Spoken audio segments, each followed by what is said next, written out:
The music was still playing when the bride realized her groom was gone. Not late, not in the bathroom, gone. 200 guests, a 5-tier cake, and a marriage that hadn't survived its first 4 hours. When she finally pushed open the door to their honeymoon suite, candles still burning, rose petals still scattered across the bed, she found something waiting for her that no bride should ever have to find on her wedding night, and it would take her the rest of the night to understand who she'd really married. Before we start, subscribe and like this video so you don't miss how this story unfolds, and comment below where you're watching from. Amara Whitfield would remember the exact moment the champagne went flat in her glass. Not because anything dramatic happened at that precise second, no shattering glass, no scream, nothing so cinematic. It was quieter than that. It was the moment she looked up from a conversation with her Aunt Denise, scanning the reception hall out of habit. The way a new bride does when she wants to catch her husband's eye across a crowded room just to feel that little private thrill again, times he's mine now, times and she couldn't find him. That was all. He simply wasn't where he'd been 3 minutes ago. She didn't panic. Why would she? It was 9:40 in the evening, and the Magnolia Grand Ballroom on the south side of Atlanta was lit gold with hanging lanterns. The gospel choir her mother had insisted on, for the ceremony had long since given way to a DJ spinning old-school Frankie Beverly into a set that had the whole room on its feet. Aunties in their good hats fanning themselves between line dances, her father's fraternity brothers hollering every time the electric slide came back around. Julian Marsh, her husband of 6 hours, had every reason in the world to be somewhere in this building, talking to his groomsmen. Taking a call from his mother, who'd flown in from Charlotte and left the reception early, complaining of a migraine, fixing his bow tie in some mirror, vain as ever, laughing at his own reflection the way he did. "You good, baby?" Denise asked, following her gaze. "Yeah," Amara said, and smiled, because that was true. She was good. She was better than good. She was a wife. She'd spent the last 14 months planning this exact evening down to the programs with her grandmother's photo tucked inside, and every second of it had gone right. The vows. The way her father's voice had cracked walking her down the aisle. Julian's face when she came through those doors on his arm, she'd never forget that face. Stunned and soft at the same time, like he couldn't quite believe his luck. She excused herself from her aunt and did a slow lap of the hall, greeting cousins, accepting hugs, letting herself be pulled into 3 separate photos, all the while keeping half an eye out for a tall, broad-shouldered man in a black tux, with a low fade and a smile that showed just enough gold in his back tooth to be interesting. 10 minutes became 15, 15 became 25. She found his best man, Chris, by the bar. "Have you seen Julian?" Chris frowned, glanced around like the answer might be standing behind him. "Not since the toasts, Amma. He said something about needing air." Needing air. That tracked. Julian got overwhelmed in big crowds, sometimes a fact she'd always found endearing. This quietly private man who nonetheless threw himself headlong into public spectacle for her sake, because he knew how much she wanted the big wedding, the kind her mother had never gotten to have. She checked the courtyard outside. Empty except for 2 of her little cousins sneaking sips of champagne, giggling when they saw her. She checked the parking lot. She even checked his car, cupping her hands against the tinted windows, feeling faintly ridiculous, still smiling for the guests who waved at her from a distance, still every inch the radiant bride, while something small and cold began uncoiling low in her stomach. By 10:30, the smile had become a performance she was giving for an audience that hadn't yet noticed the show had changed. By 11, her mother noticed. "Where is Julian?" Patricia Whitfield asked, in the particular tone she used when she already suspected the answer was bad and wanted confirmation. Patricia had never fully warmed to him a polite, watchful distance. Amara had always chalked up to a mother's natural suspicion of the man taking her only daughter. "He needed some air," Amara said, and heard how thin it sounded now, stretched over 2.5 hours instead of 10 minutes. By 11:15, the DJ was doing his 4th "Let's give it up for the bride and groom" call for the bouquet toss, and there was no groom to stand beside her. And Amara Whitfield, Amara times Marsh, she reminded herself, though the name still felt like a dress she hadn't broken in, yet stood alone in the center of a dance floor full of people who loved her, feeling 300 pairs of eyes doing the math she'd been avoiding doing herself. She left the reception at 11:40, telling everyone Julian must have gotten sick, that she was going to check on him at the hotel, that everyone should keep enjoying themselves, please, keep dancing, don't let this ruin the night. She said all of it with a steadiness that surprised her, the kind of calm that isn't peace but is instead a very thin shell built quickly over panic, because panic, in front of 300 people, was not an option. Not for a Whitfield woman, not with her grandmother watching from the front table with those sharp, knowing eyes. Her father drove her to the hotel himself. Neither of them spoke much on the ride. Frank Whitfield gripped the wheel a little tighter than usual, and Amara was grateful, in that car, that he didn't say "times I told you so" times with his silence, even though she could feel the shape of it sitting between them. The Ashford Hotel downtown had given them their honeymoon suite as a wedding gift from Julian's cousin, who worked the front desk, the whole top floor practically theirs for the weekend before they flew out to Turks and Caicos Monday morning. Amara had planned this room herself, down to the last detail.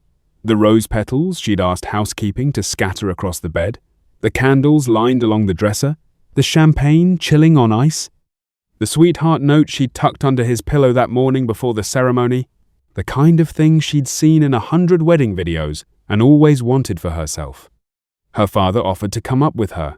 She told him no, this was between her and her husband, and he left with a look on his face that said he wanted to argue and didn't. Amara rode the elevator alone, still in her wedding dress, $5,000 of ivory lace and beading dragging faint whispers against the marble floor of the hallway, her heels dangling from 2 fingers of her left hand. Her feet were bare and aching, and she didn't care. Julian? The suite door was unlocked. She pushed it open. The room was exactly as she'd arranged it that morning, candles burning low now, half melted, their flames throwing long shadows across the walls, rose petals scattered in soft drifts across the white duvet. The champagne bottle still sitting in its silver bucket, the ice mostly melted into water, 2 flutes untouched beside it. Her bouquet, the one she'd carried down the aisle, lay tossed carelessly at the foot of the bed, roses already starting to wilt. And there, in the middle of all that romance she'd built with her own 2 hands, sat a folded piece of hotel stationery. Beside it, gleaming faintly in the candlelight, Julian's wedding ring, and his watch, the one she'd bought him for their engagement, the one he never took off, not even to shower, laid neatly across the note like a paperweight, its silver band catching the light. No, Julian. Amara stood frozen in the doorway for a long moment, her heart doing something strange and irregular in her chest, before she crossed the room. Her dress pulled around her as she sank onto the edge of the mattress, and her hand, trembling now, she noticed distantly, as though it belonged to someone else, reached for the note. Behind her, in the antique mirror mounted above the dresser, something moved, a shape, tall, still, standing just past the threshold of the open bathroom door, half swallowed in darkness. She spun around, breath catching in her throat. Julian? Nothing answered. The shape didn't move, didn't speak, and when she blinked and looked again, straining her eyes against the candlelight, she couldn't tell anymore if it was a man standing there or only a coat rack. Only shadow, only her own mind playing tricks on a night that had already broken every rule she thought she understood about how this was supposed to go. Her hands shook as she unfolded the note. Julian's handwriting, she'd know it anywhere, that slanted, careful script he used even for grocery lists, filled the page in dark ink, and the first line alone was enough to make the room tilt sideways beneath her.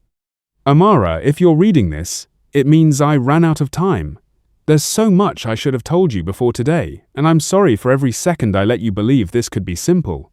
Her eyes dropped to the ring sitting cold and small on the paper, then to the watch beside it, its second hand still ticking, patient, indifferent, marking a night that had stopped making sense the moment she walked through that door. The click of that door was the loudest sound Amara had ever heard in her life. She was on her feet before she fully registered moving, the note still crushed in her fist, her wedding dress twisting around her legs as she crossed the suite in 3 long strides and yanked open the door to the hallway. Empty. The corridor stretched in both directions, cream carpet and gold sconces, not a soul in sight, not even the soft rattle of a housekeeping cart. She stood there in the doorway barefoot, chest heaving, straining to hear footsteps, an elevator ding, anything, and heard only the hum of the air conditioning and her own pulse hammering in her ears. "Julian!" Her voice cracked on the second syllable, echoing down the empty hall and coming back to her sounding small and foolish. "Nothing." She stepped back inside and shut the door, and this time she turned the deadbolt, her hands slick with sweat against the brass. Whoever had been standing in that bathroom doorway, whatever shape her mind had built out of shadow and candlelight and pure terror, she wasn't taking chances with it anymore. She crossed to the bathroom itself and shoved the door open with more force than necessary, flipping on the light with a hand that wouldn't quite hold steady. Empty. Marble counters. The soaking tub she'd been looking forward to sharing with her husband tonight. 2 plush robes hanging untouched on brass hooks. No Julian. No mysterious silhouette. Just her own reflection staring back at her from the mirror above the sink, mascara starting to bleed at the corners of her eyes, updo coming loose in soft black curls around her face, looking like a woman who'd walked into the wrong story. She made herself breathe. In for 4 counts, the way her therapist had taught her 2 years ago after her sister passed. Out for 6. She did it 3 times before her hands stopped shaking quite so badly, and then she went back into the bedroom and sat down on the edge of the bed among the rose petals and made herself finish reading the letter. "Amara, if you're reading this, it means I ran out of time. There's so much I should have told you before today, and I'm sorry for every second I let you believe this could be simple. I need you to know first, before anything else, that marrying you was the only part of the last 2 years that was real. Everything else, I'm going to need you to hear me out on, and I know that's asking a lot on today of all days. My name is Julian. That part's true, but the man you met at Renee's engagement party 18 months ago wasn't introducing himself the way most men do. I was working.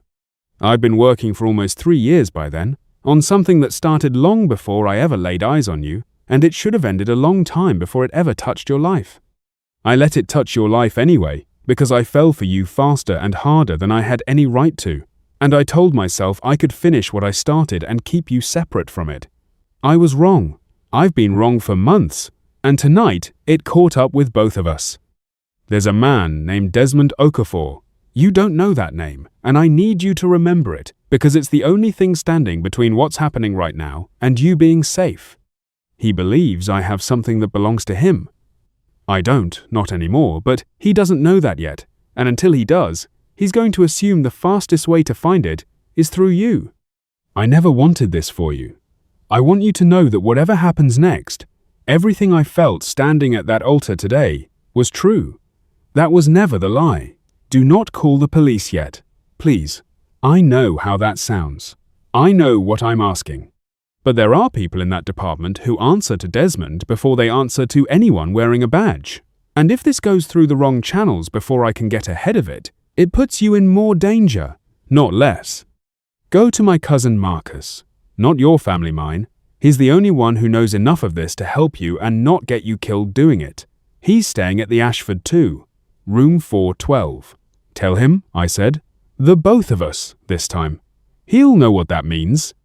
I love you. I am so sorry. I will fix this. Amara read it twice. Then a third time, slower, her lips moving faintly over each line like she could squeeze more meaning out of the words if she just said them enough times. By the third pass, her hands had gone from shaking to unnervingly still, the particular stillness that comes right before a person either falls apart completely or decides, with sudden and startling clarity, that falling apart is a luxury for later.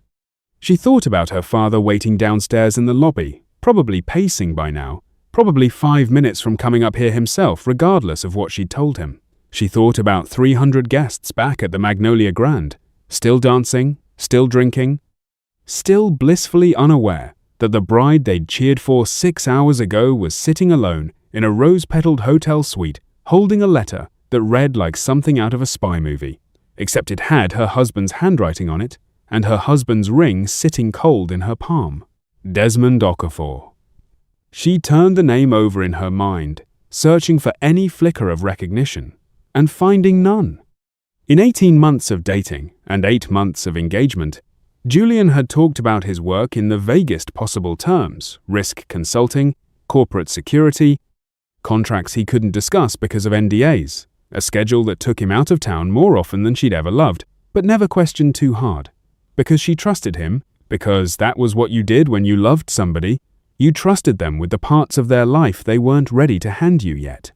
She realized, sitting there, that she had never once seen the inside of his actual office, that every check he'd ever written had come from an account she'd never seen the full statements for, that his mother, sweet, soft-spoken Deborah Marsh, who'd cried through the entire ceremony and hugged Amara so tight at the reception she'd nearly knocked the tiara loose, had left the wedding early with a migraine that, in hindsight, had the timing of something rehearsed. Amara stood up. She was still in her wedding dress, and some distant, absurd part of her brain noted that she should probably change before she did anything else, that $5,000 of custom lace wasn't built for whatever came next. She ignored it. She folded the letter carefully and tucked it into the small beaded clutch she'd carried down the aisle, slipped Julian's ring onto her thumb where it sat loose and strange, and left his watch exactly where it lay, because something about touching it again made her stomach turn. Room 412. She unbolted the door and stepped back out into the hallway, moving faster now, propelled by something that wasn't quite courage and wasn't quite fear, but sat somewhere uncomfortably between the two. The Ashfords' top 2 floors were connected by a single grand staircase that spiraled down through the building's old bones.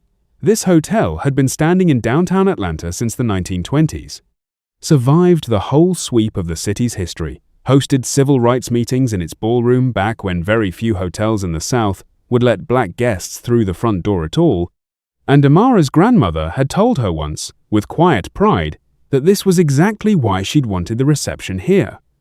"We belong in rooms like this," she'd said. "We always did.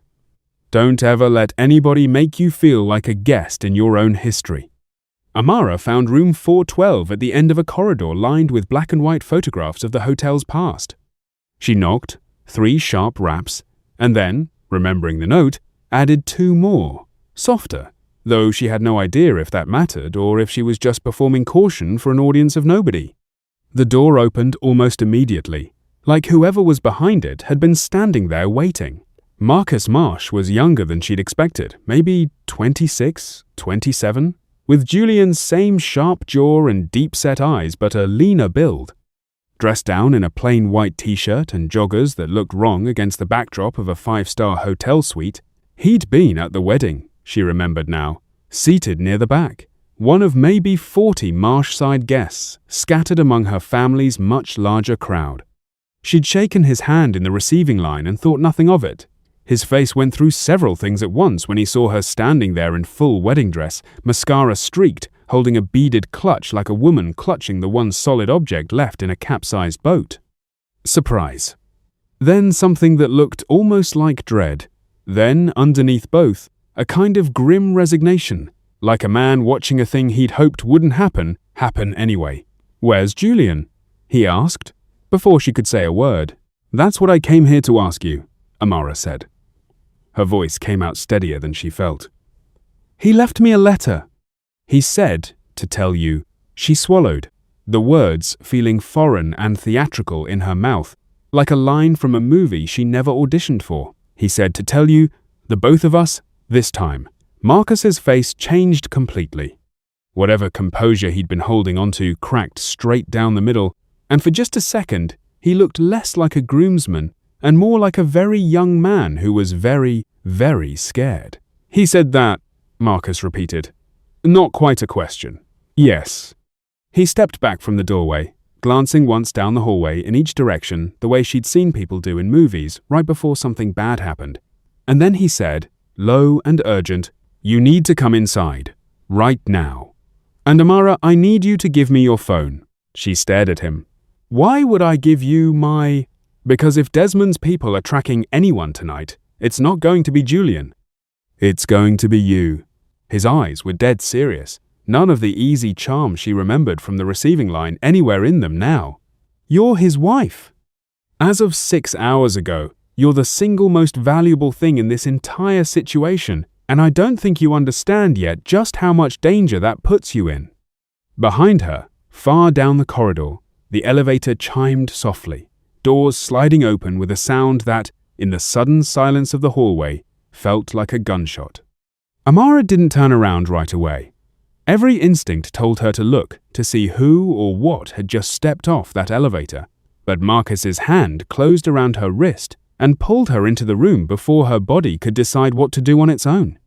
The door shut behind her with a soft click, and she heard the deadbolt slide home, followed by the chain. Marcus, give me 1 second.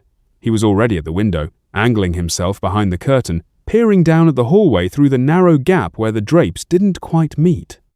Amara stood frozen in the middle of the room in her wedding dress, heart slamming against her ribs, watching a man she'd met for the first time 6 hours ago decide whether her life was in danger based on who'd just gotten off an elevator.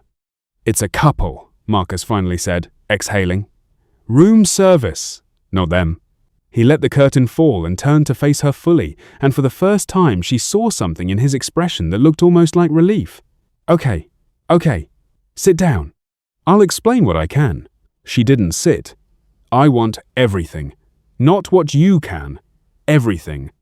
Marcus studied her for a long moment, and she watched him make a decision behind his eyes, the same kind of decision, she suspected, that Julian had been making and unmaking for the better part of 2 years. Finally, he nodded, dropping into the armchair across from her like his legs had simply given out. My cousin isn't a risk consultant, he said. That was never real, not exactly. Julian worked, I don't even know what tends to use anymore for a federal task force. Financial Crimes Division, working undercover inside a network run by a man named Desmond Okafor. Okafor runs an operation that launders money through construction and real estate deals across 3 states. And about 2 years ago, Julian got assigned to get close enough to the inner circle to build a case that would actually stick. Guys like Okafor, they've had cases fall apart before because nobody could get close enough, long enough to get real evidence instead of second-hand testimony. So he's what? An agent? A cop? Something like that. I can't give you the exact agency, that's not my call to make, but yeah. Federal. Marcus scrubbed a hand down his face. He went in under a different name for the first year. Julian Marsh is real, that's genuinely his name, his actual life.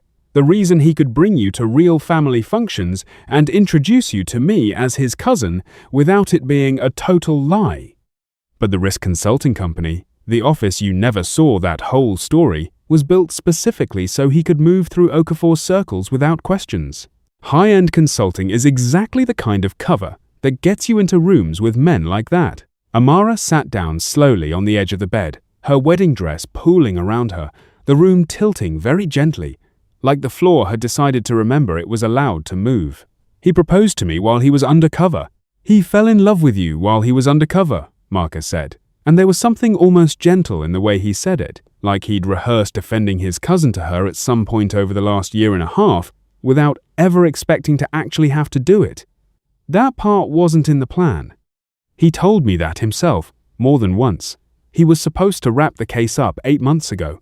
He kept pushing the timeline back because he didn't know how to end it with Okafor's people without ending it with you too. The two things got tangled up in a way they were never supposed to. So today, the case came to a head faster than anyone expected.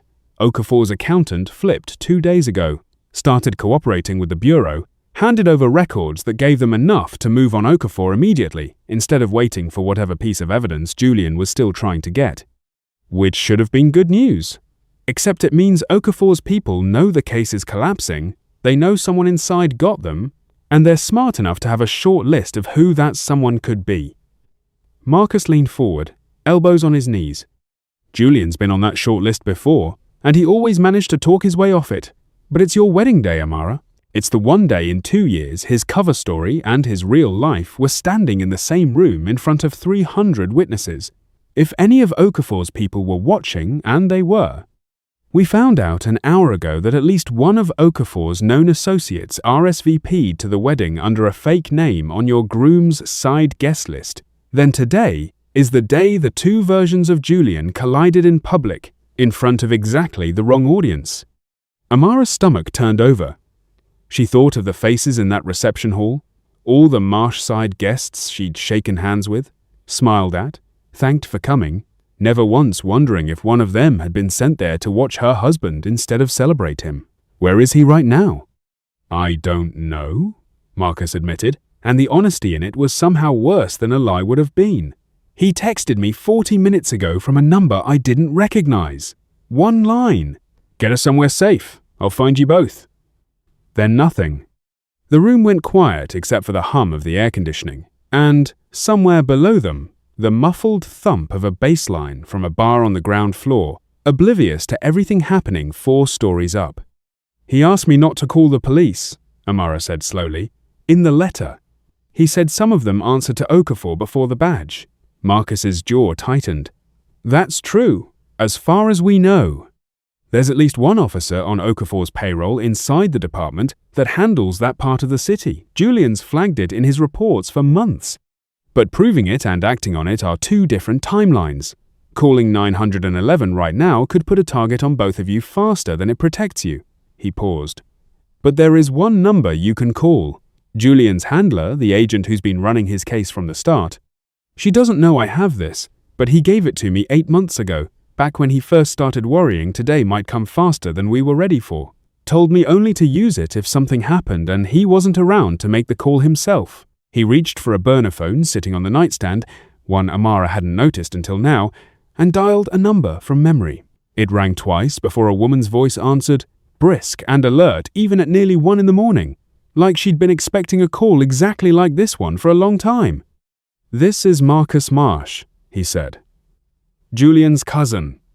He's not answering and his wife is with me.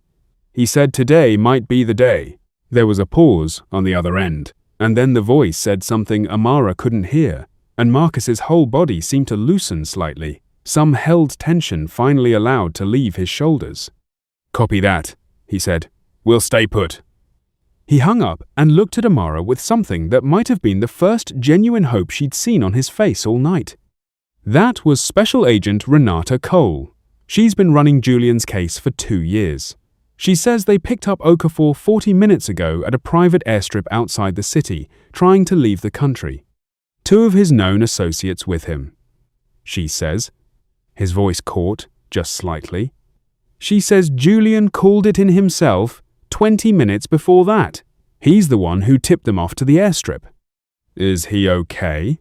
The question came out of Amara smaller and more raw than anything she'd said all night. Stripped down past the fear and the confusion to the one thing that had mattered underneath all of it since the moment she'd looked up from her aunt, Denise, and found an empty space where her husband should have been. She says he's fine. Banged up, but fine. She's bringing him here herself. Marcus managed something close to a smile. She said to tell you, and I'm quoting her exactly, tell the bride he kept his word. Every version of him did. Amara sat with that for a long moment, turning it over the way she'd turned over Desmond Okafor's name an hour ago. Except this time what she found underneath wasn't dread. It was something more complicated relief. Yes, enormous and dizzying, but tangled up with something that felt almost like grief for the version of tonight she'd thought she was going to have. The version with a first dance as husband and wife in a honeymoon suite, rose petals and champagne, and nothing more complicated between them than which one of them fell asleep first. It was nearly 2 in the morning when the knock finally came, soft and specific, 3 raps, and then 2, the same pattern Marcus had used at his own door hours before. Marcus checked the peephole and stepped back fast, throwing the door open, and there was Julian tuxedo, jacket gone, shirt torn at one shoulder, a bruise already darkening along his jaw, looking like a man who'd walked through several very bad hours to get to this door, with a tall woman in a dark blazer standing a respectful step behind him, badge visible at her hip. Amara was on her feet before she'd decided to move, and then she was across the room, and then his arms were around her, careful of her dress out of some absurd instinct that survived even a night like this one, and she felt him breathe out against her hair like a man setting something down after carrying it for a very long time. "I'm sorry," he said into her hair over and over. "I'm so sorry. I never wanted you in any of this. I should have told you a year ago. I should have—" "You're here," she said, which wasn't forgiveness yet, wasn't an answer to any of the enormous questions still sitting unopened between them, but was true, and true was enough to start with, at 2 a.m, on the worst and strangest night of her life. Behind them, Agent Cole cleared her throat gently. "We'll need a statement from both of you at some point in the next few days. Tonight. You should just—" She glanced at the rose petals, still faintly visible in Amara's hair, at the wedding dress, at the whole absurd tableau of the room, and something in her professional composure softened. "Tonight, you should just be married. It would take weeks," Amara knew even then. Standing in the wreckage of a wedding night, nobody could have prepared her for weeks of hard conversations, of learning the real shape of the man she'd married in pieces instead of all at once, of deciding, day by day, whether the truth underneath the cover story was still a truth she could build a life around. But Julian's arms were around her, and his heart was beating fast and real against her cheek. And outside their window, the city was finally starting to go quiet. And for tonight, at least, that was enough. Her husband had vanished on their wedding night. What she'd found in his room had changed everything. But some things, the things that mattered most, had turned out to be exactly what they seemed all along mistakable. Click of a door closing.